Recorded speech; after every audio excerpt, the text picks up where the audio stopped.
Hi everyone, welcome to this timeline documentary. Just before you watch it, I want to tell you about my new history channel. It's called History Hit. It's like the Netflix for history. It's got hundreds and hundreds of history documentaries on there and interviews with some of the world's best historians. We're adding new stuff all the time. For example, today I'm filming in this, one of the few remaining Lancaster bombers, for a show about the Dam Busters raid in 1943. If you want to know more about History Hit, follow the information just below this video, or search online for History Hit, and make sure you use the code TIMELINE to get a special introductory offer. Now enjoy this show.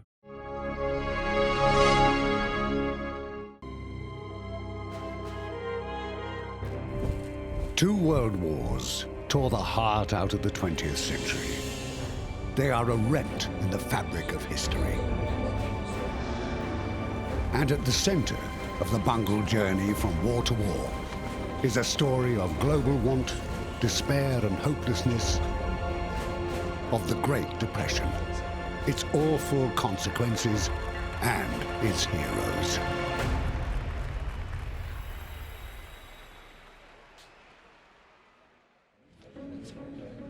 You look at the 1920s and you think, there was some good leaders there. There was Briand in France. There was Stresemann in Germany. There was a potential for Europe to really get back to a normality. And you look at the disappearance of those people from the scene, and you look at who is actually in power when a real crisis hits the world. And the real crisis that hits the world in this period is the Great Depression. And it hits a number of countries very hard indeed.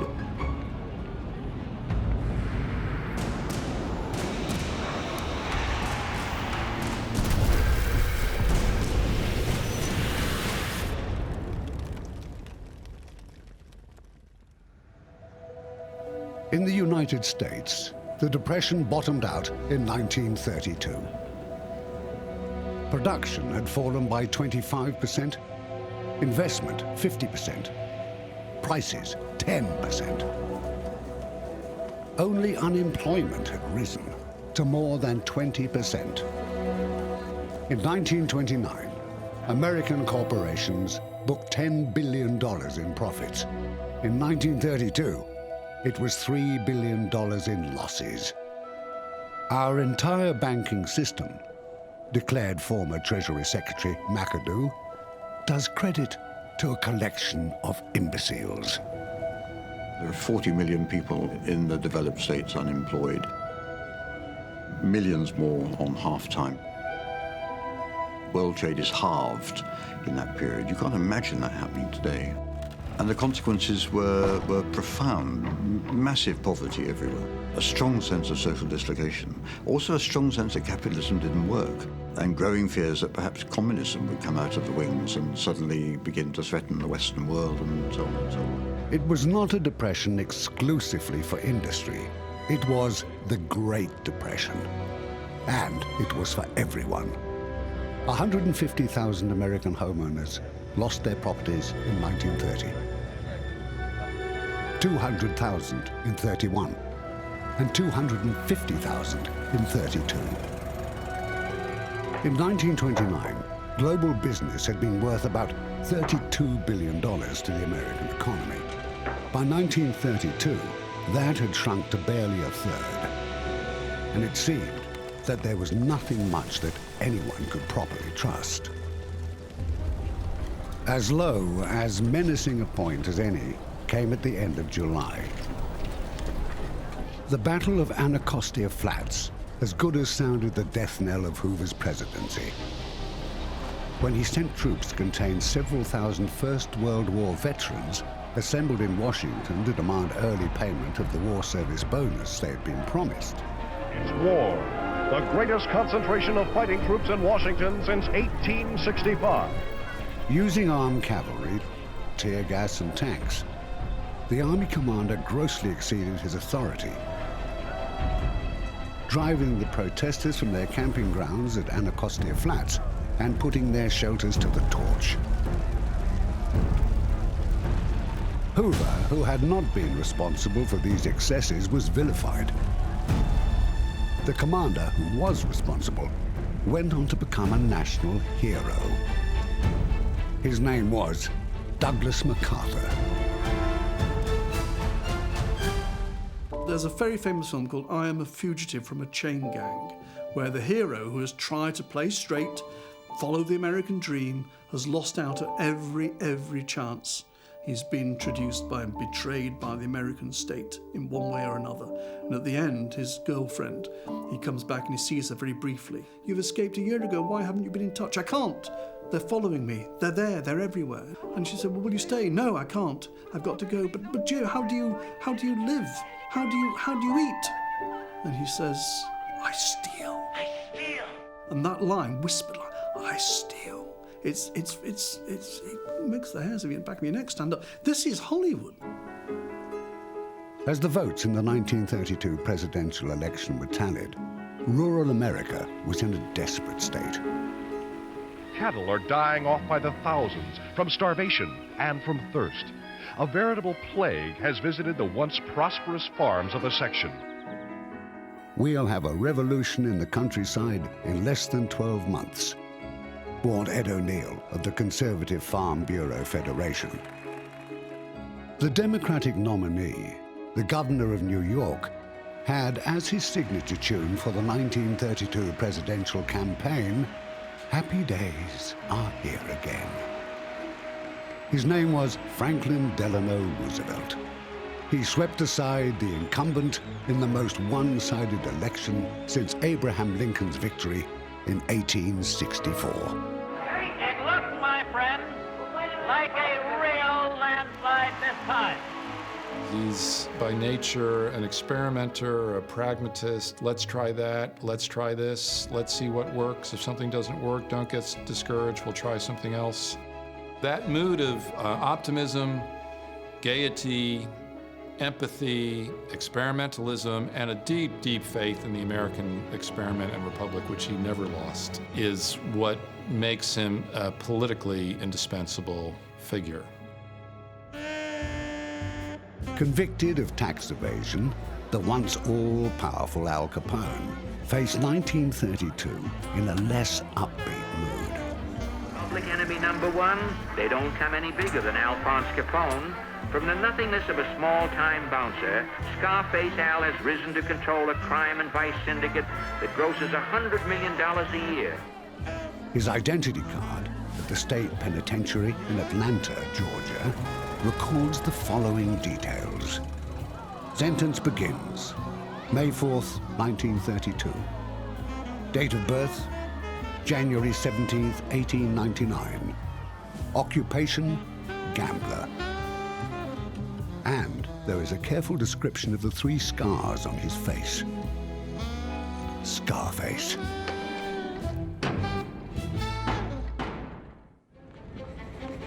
In Britain, the politically and personally promiscuous politician Oswald Mosley formed a fascist party in 1932. He'd been to Rome, and that's what Mussolini had advised him to do. So he did it in imitation of Mussolini, black shirts, for which followers paid 5 shillings each. Stiff arm salute, the lot. Unappointed echo, down the ages, saying onward. It was quid pro quo for the substantial amounts that Italy was sending to fund his movement.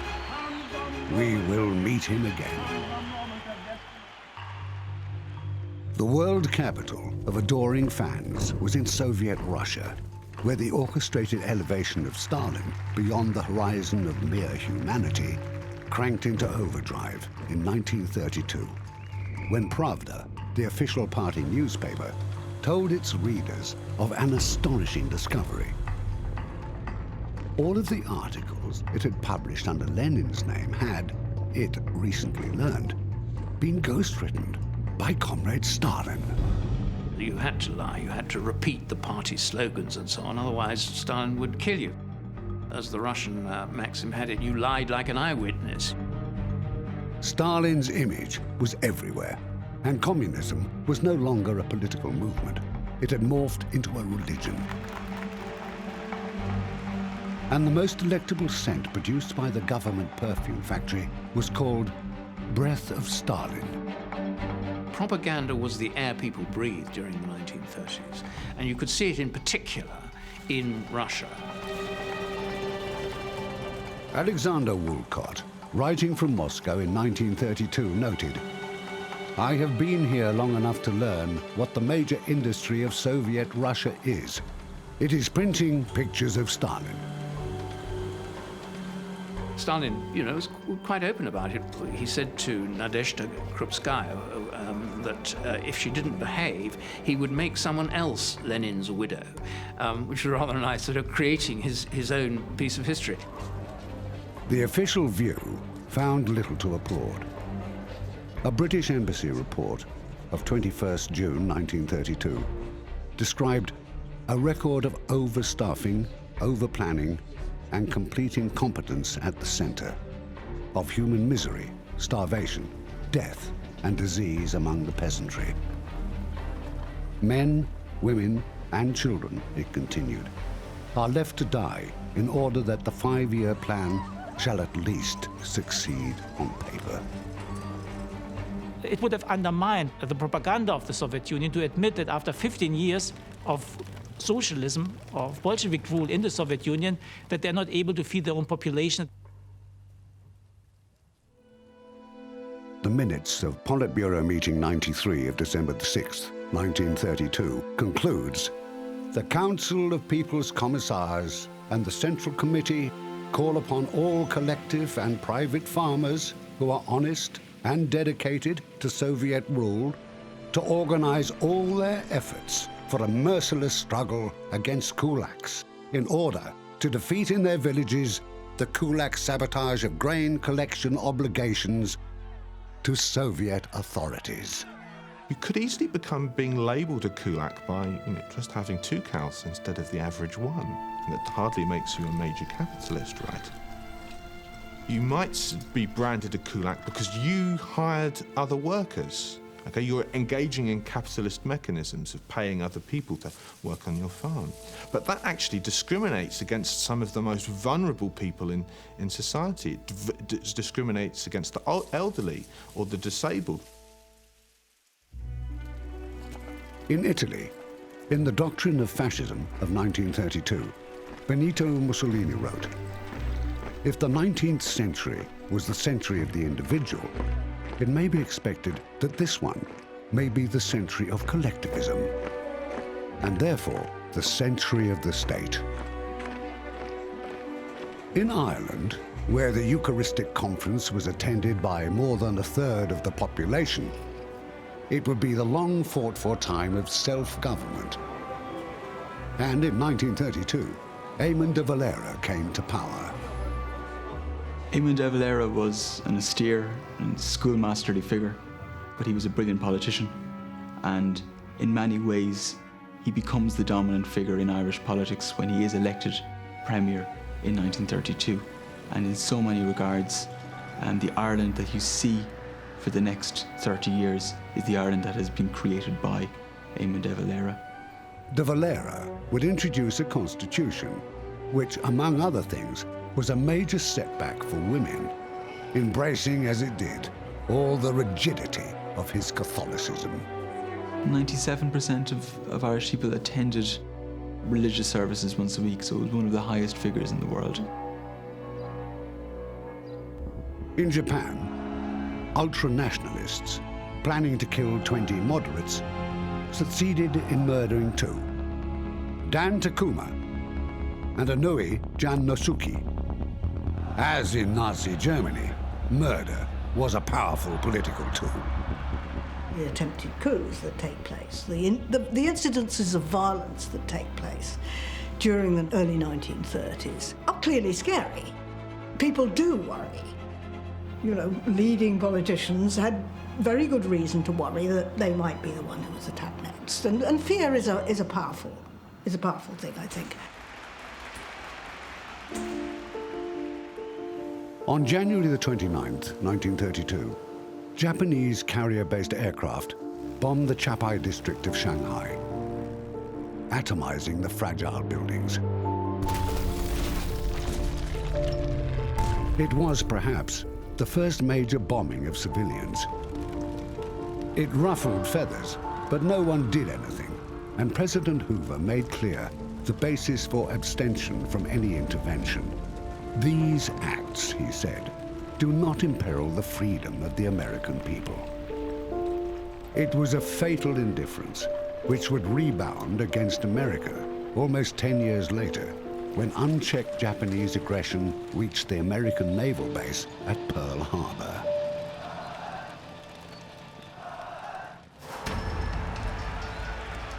The Nazi election slogan of 1932 was simple to the point of banality. Sad, depressed, dejected faces look at us in a drawing. It is an election poster, but it does not name any political party. It says Unsere letzte Hoffnung, our last hope. Then, in very large letters, one name, Hitler.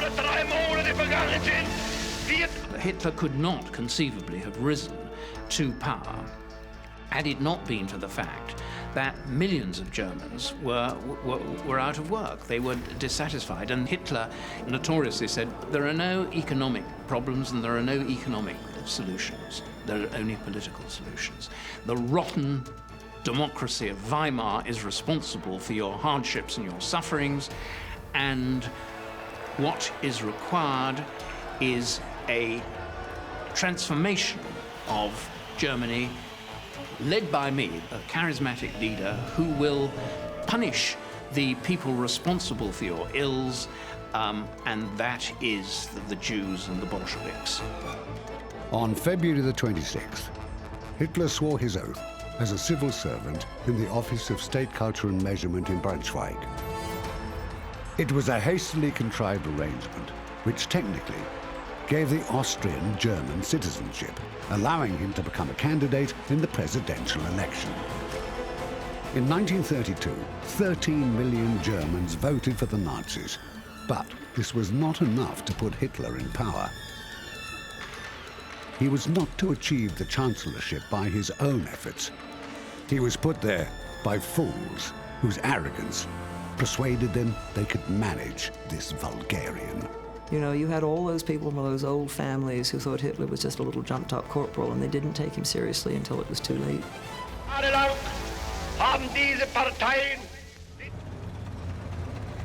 We engaged him for our own ends, said the deplorable Franz Josef Hermann Michael Maria von Papen zu Königen.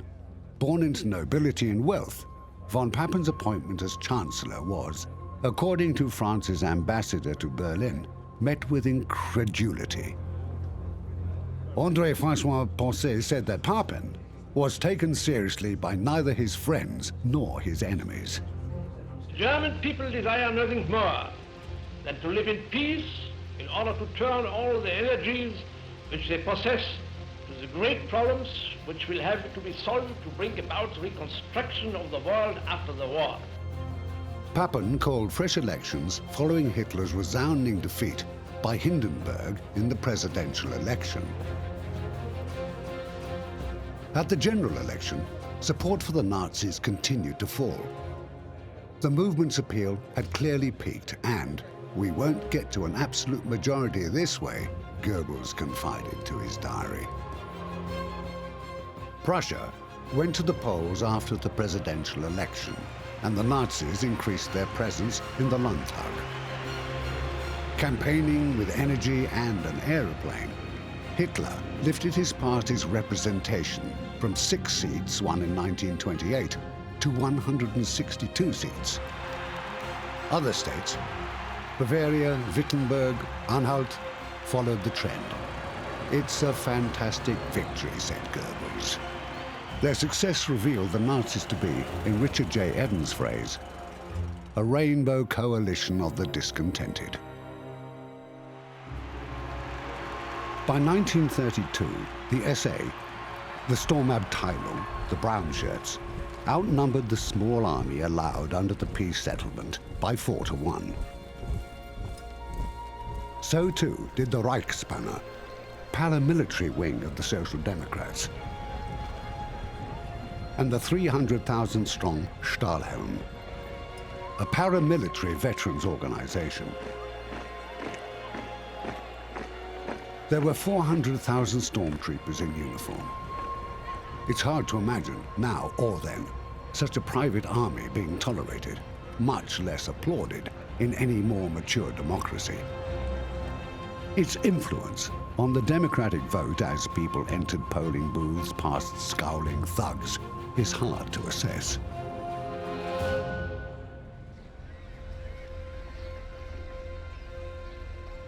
Fear was already sending people across the borders.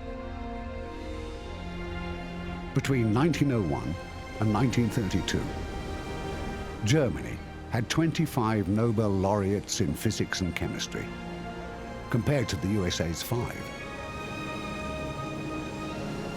The majority would flee National Socialism. 8 such refugee scientists worked on the Manhattan Project, building the atom bomb. The peace conference that opened in Geneva in February 1932 had been 6 years in the making, and there was an almost universal optimism that it would secure the peace that had been a general aspiration and was seeming increasingly fragile. Almost universal. Representatives from 64 different countries are arriving at the Conference Hall, Geneva, for the meeting which it is hoped will result in a world reduction of armaments. They were buoyed by petitions from every continent comprising millions of signatures. For 18 months, they would debate.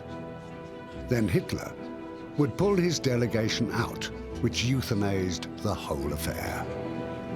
To what climax are the millions of loyal followers being led by their forceful leader, Adolf Hitler? Withdrawing from the disarmament conference, resigning from the League of Nations, Hitler has frayed the world's nerves afresh. There's so many what ifs, you know, could it have been stopped? Because of course, the thing is, when you begin to get the breakdown of the international order, if one person gets away with something or one country gets away with something, that encourages others. Aldous Huxley's chilling future vision was published in 1932. He called it Brave New World.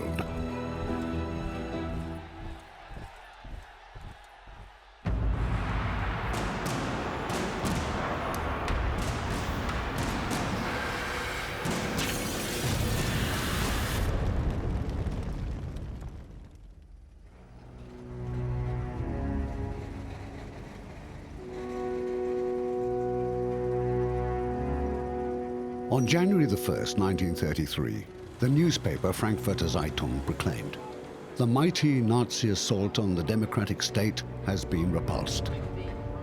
And the Vossische Zeitung declared, "The Republic has been rescued." In just 30 days, Adolf Hitler would be installed as Chancellor. And it's no accident, I think, that when the Weimar Republic ended in 1933, it ended through a small conspiracy by those conservative elites who thought that here was their chance. They could get Hitler into power, they could manipulate him, and they would restore somehow what they'd lost in 1919. In January 1933, Hitler, through royalties from Mein Kampf and gifts from supporters, was comfortable. Indeed, already a millionaire. His home was a large apartment in a fashionable part of Munich. His transport was a chauffeur-driven Mercedes limousine. He never learned to drive. And party headquarters was, literally, palatial.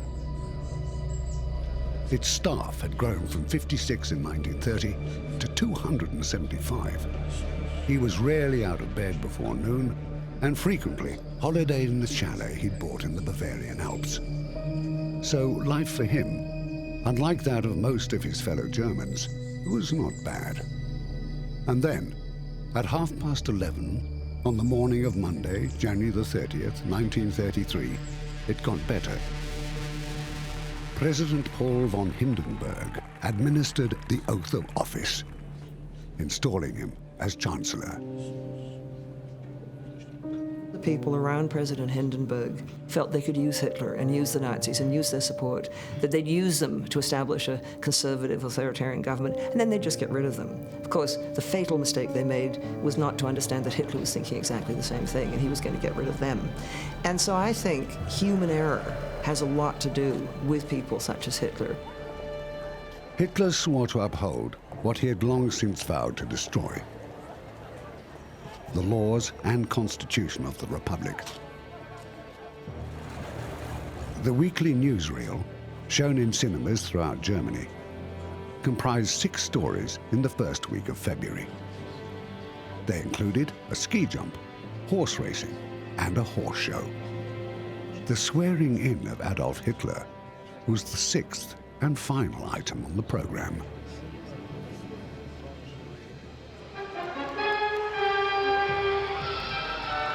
Adolf Hitler, leader of the German national movement, is made Chancellor of Germany, and Berlin goes wild in celebration of his victory. Torchlights parade light the Berlin night as backers commemorate his victory by marching through the streets and through the Brandenburg Gate.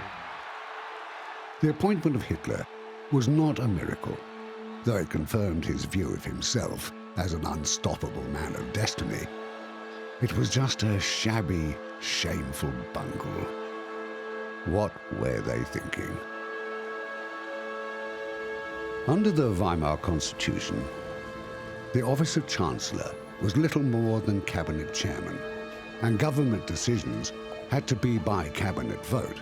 So cleverly, as they thought, President Hindenburg and his advisors made Hitler agree to limit the Nazis in cabinet to 3, and accepting von Papen as his vice-chancellor.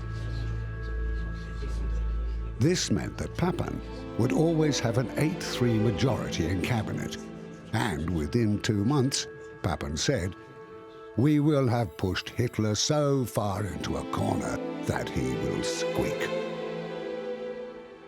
Hitler assumed power without ever acting unconstitutionally.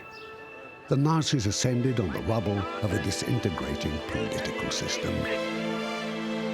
I think what really brought Hitler to power in terms of success with the electorate and later the people who used to be the electorate, the mass of Germans who became sort of, hostages to a dictatorial system, was actually the support of important media organizations like Alfred Hugenberg's media empire. It's really Hugenberg's support for Hitler's party and his agenda, I believe, that made a decisive difference to the success of his campaign between 32 and 33 and the rise of what we now know as his charisma, which I think in 32 still wasn't at all unequivocal. I mean, he looked really quite ridiculous to many people. Many people didn't take him very seriously. That man Hitler certainly knows how to sway a crowd. He has the orator's magic touch. You would think that the end of the world is coming, proclaiming the dawn of a new nation, but calling on all not to let Germany forget what she had suffered at the hands of her enemies. Within 2 days of his appointment as Chancellor, on January the 30th, Hitler called an election in which the Nazis so improved their position in the Reichstag that when the new parliament assembled, Hitler had no difficulty pushing an enabling act into law, permitting the Chancellor to bypass the Reichstag and rule by decree. What had drifted close to being an authoritarian dictatorship under Hindenburg became a totalitarian one under Hitler. The constitutional crisis had led to the death of a republic too shallow-rooted to survive the collapse of coalitions. The direct appointment of non-parliamentary chancellors, or the Hindenburg-facilitated lurch to the right. Weimar is often held up as being an exemplar for political weakness, for democratic failure. But when you begin to compare it to other states in Europe, it is actually one of the longest surviving democracies after the First World War. Early in the transition to Third Reich, just after midnight on the evening of the 27th of February, 1933, passers-by heard the sound of breaking glass coming from the Reichstag, and shortly afterwards saw flames lighting the interior of the building.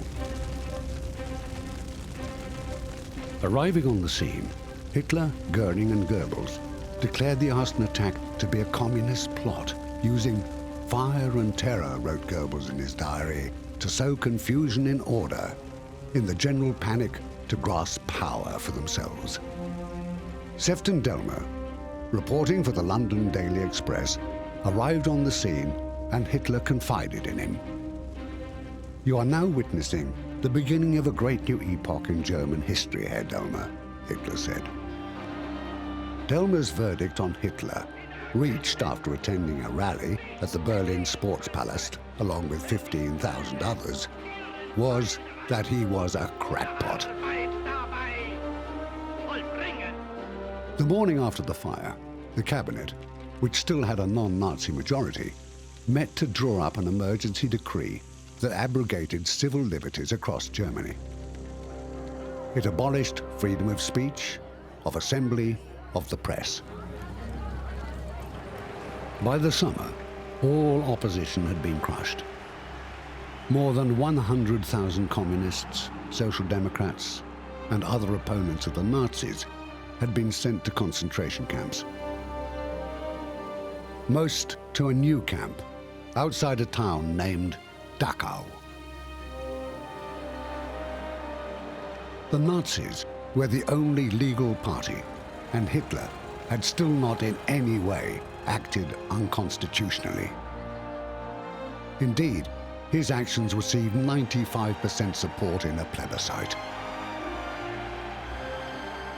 Germany withdrew from the League of Nations and the Disarmament Conference in October, and Sir Horace Rumbold remarked from his post as His Majesty's ambassador to Berlin that many in the diplomatic corps have a feeling that we are living in a country where fanatics, hooligans, and eccentrics have got the upper hand.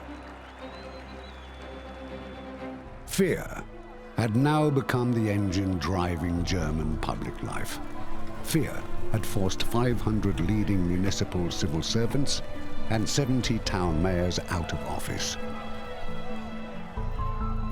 Such was the real and palpable fear of something suddenly unyielding, seemingly uncaring, that the 56% of Germans whose votes had not gone to the Nazis acquiesced. There was some resistance, some bravery, but not much. People made the gestures and mouthed the slogans demanded of them, some with enthusiasm. People were afraid of each other, of their neighbors, of thugs in uniform. Goebbels' Reich Ministry for Popular Culture and Propaganda was formally launched on March 13th. The American movie trade press coined a term for the material the Goebbels machine fed them. They call it Nazi-ganda. So Hitler was photographed from the front, from the back, from the right, from the left, from every angle. Hitler, Hitler, Hitler. The musical comedy, My Weakness, was refused German release on the grounds that the lace panties of the girls would contaminate the morals of New Germany. King Kong, one of the sensational movies of the year, was damned as repugnant to German race instincts. And on May the 10th, at universities throughout Germany, cartloads of books were tipped onto bonfires to the chant, "For the education of the nation in the spirit of military preparedness." Goebbels invited Fritz Lang, the outstanding German filmmaker of the day, to become chief of the German film industry. "You understand," Lang said, "that my grandmother was Jewish." "I decide who's Jewish," Goebbels said. Lang left Germany soon after. Britain was beginning to see signs of a patchy recovery. But still, John Maynard Keynes, one of the world's leading economic theorists, could do no better than declare that the economy was in a frightful muddle. Among British intellectuals of the 1920s and 1930s, there was a strong sense of morbidity. a strong sense that an old age was disappearing and that new threats were emerging, which might be entirely destructive of the British way of life. Wherever we went, wrote J.B. Priestley of his journey through the northeast of England in 1933, there were men hanging about, not scores of them, but hundreds and thousands of them. Shipbuilding had been a strength in the region. In 1933, the industry was at 7% of its 1914 level. Before 1914, civilization, the capital C, really meant that the British could march around part of their empire while maintaining a class structure which kept a very large part of the population completely impoverished. As early as March the 29th, 1933, the date of its first issue, Claude Coburn's notorious news sheet, The Week, was describing Prime Minister Ramsay MacDonald's visit to Rome as a new phase of the pre-war situation in Europe. We have had most interesting conversations, and I hope that the result will be a very big improvement in the peace conditions of Europe. Post-war had become pre-war, and Munich was still 5 years away. It was a time when America felt itself to be launching just a little boldly into the unknown with a new president. Between FDR's election and inauguration, another wave of bank failures rolled across America. It was the failure of Detroit's Guardian Trust Company, controlled by Henry Ford's son Edsel, that turned the wave into a national flood. On February the 14th, 1933, the governor of Michigan proclaimed an 8-day bank holiday. Residents awoke on St. Valentine's Day to find that for a full week they would have to get by with only the cash in their pockets, or biscuit tins, or piggy banks. Again, the psychological response was irrational but real, as governor after governor followed Michigan's lead.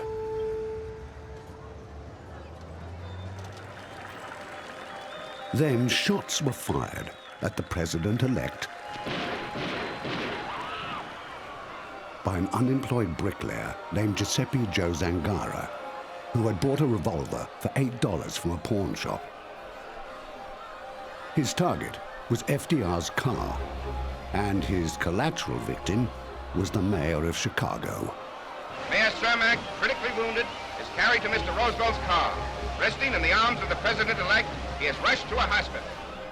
Above the mayhem, a voice could be heard loud and clear. "I'm all right," Roosevelt shouted. "I'm all right." And people suddenly felt that perhaps he was. On March the 2nd, 2 days before FDR's inauguration, the New York Fed fell below its minimum gold reserve ratio. On the 3rd, it lost a further $350 million. $200 million in the form of wire transfers out of the country. When Charles Evans Hughes administered the oath on a Dutch Bible, which had been in the Roosevelt family for 300 years, there was a sense of urgency about the place. This is preeminently the time to speak the truth, the whole truth, frankly and boldly. Nor need we shrink from honestly facing conditions in our country today. This great nation will endure as it has endured. When Roosevelt did take the oath of office, the banks in most states were closed, and in others there was a limitation on how much you could withdraw. And this is as close to paralysis in a capitalist system as we can get. Banks in 28 states were wholly closed. Those in the remaining 20 were partly closed. Half of all household mortgages were in default, and the automobile industry that had been producing 20,000 vehicles a day was now building 2,000. In the wealthiest nation on earth, 34 million Americans, out of a total population of 120 million, had no apparent source of income. It was time for a new deal.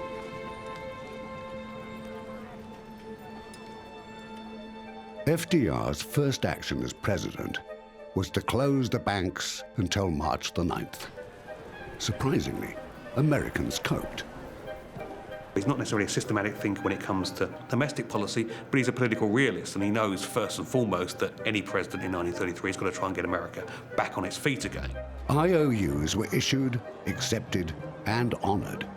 Barter flourished. A store exchanged a dress for 3 barrels of Saginaw Bay herrings. The box office for a boxing tournament admitted fans on presentation of anything assessed as being worth 50 cents. On Sunday, March the 12th, Roosevelt began the first of his radio fireside chats with, My friends, I want to talk for a few minutes with the people of the United States about banking. 60 million people were listening, including the humorist Will Rogers, who said the president had taken the subject of banking and made everyone understand it, even the bankers. The chat lasted less than 15 minutes. The audience for his broadcasts are phenomenal. More than 70% of Americans are tuning into these broadcasts. These are things that are permeating every home, or almost every home in America. No one knew what would happen when the banks reopened. Would the panic resume? Long lines formed outside banks all over the country. It was the day after the president's speech, and these Americans were queuing to put their money back where the president had promised them it would be safe. So although we're used to thinking of the fireside chats as these major moments of presidential leadership, there are surprisingly few, some years as few as 2 a year. So he would ration them, and again, that was a more effective way. He wasn't overexposing himself. He was turning these things into big events so that people would actually tune. Oh, the president must have something important to say. By the end of March, $15 billion had been taken from socks, pots, and pillowcases and put back into banks.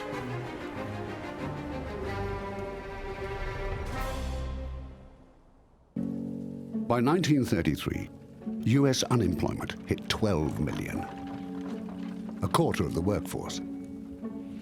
Half of those involved in chemicals, steel, and machine industries. The city's free employment agency was scheduled to open at 9 o'clock, and by 3, several thousand job seekers were already in line. All day they came in a never-ending stream. The scene was remarkably free of trouble, although occasionally someone tried to sneak up ahead of his turn.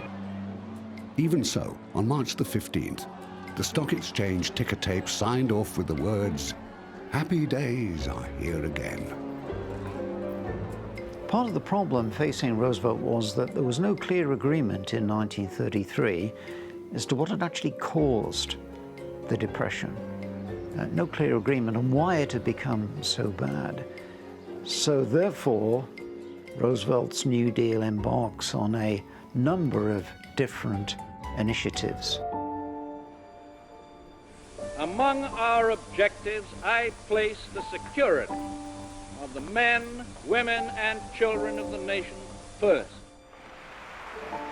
On April the 18th, Roosevelt announced to his advisors, whose reaction was apoplectic, that he had effectively unhitched the dollar from gold, allowing the currency to substantially devalue, to the astonishment of the entire financial world. In printing this additional money, Mr. Roosevelt has resorted to inflation, which is no longer the dreaded bogey it used to be. And the Dow went up like a rocket. Orders for new machinery increased by 100%, and overall industrial output lifted by 50%. The $10 billion spent in the US under the National Industrial Recovery Act of 1933 was part, but not all, of the story of recovery.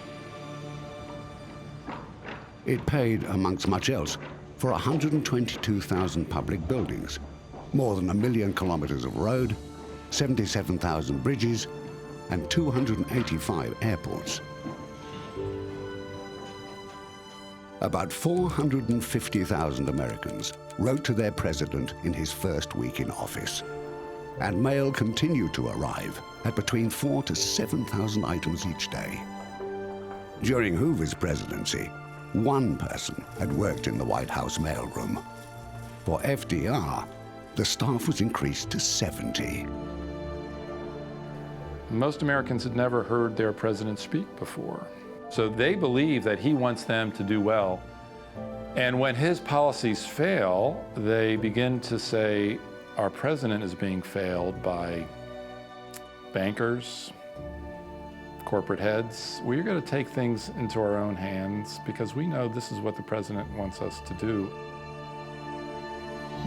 By the time the emergency session of Congress ended on June the 16th, the session that the president had summoned on taking the oath of office, FDR had signed 15 bills into law. These had been the 100 days. Central to the reform package was what led the New York Herald Tribune to exclaim, "Seldom, if ever, has so sweeping a piece of legislation been introduced to the American Congress." It was the Farm Bill, and it sought to arrest the decades-long slide in the agricultural sector that by 1933 had banks foreclosing on farm mortgages at an approximate rate of 20,000 every month. It was to try and bring a cooperative order to all of this that the World Economic Conference assembled in a museum in London's Royal Borough of Kensington, amidst the rocks and fossils. In 1933, a second World Economic Conference is convened in London, and it's sort of a matching conference to the disarmament conference that's taking place in Geneva at the same, more or less the same time. It's partly why it's in London, it's because all the hotels are full of the military guys in Geneva. The fate of generations may well depend upon the courage, the sincerity, the width of view which we are to show during the next few weeks. Let the world know that we can show decision and give leadership. Then, FDR scuttled the initiative with what has come to be known as his bombshell message of July the 3rd. He made it plain that fixing the national economy took precedence over an international arrangement. So the tragedy of the World Economic Conference in the summer of 1933 is that the three major democratic powers aren't able to do an economic and a financial deal which was there. I mean, they had the right kind of plans, but there was no political will to cooperate. And that then meant that everything that followed on from that, when they then tried to face Germany or Italy or Japan, was much more problematic. And of course, their economies didn't recover from the Depression, which just rumbled on all the way through the 1930s. So it was a catastrophe. In 1933, Hitler made his first speech as Chancellor.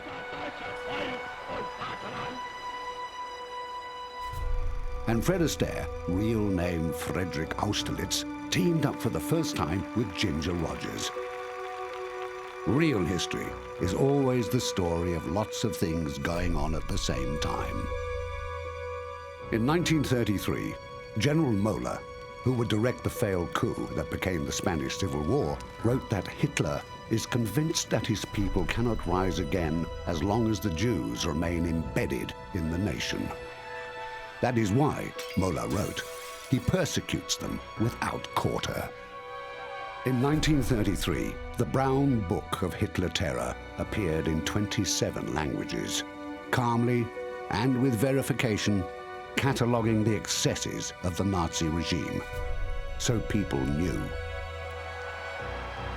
In 1933, a German Catholic newspaper described Hitler's appointment as Chancellor as a leap into the dark.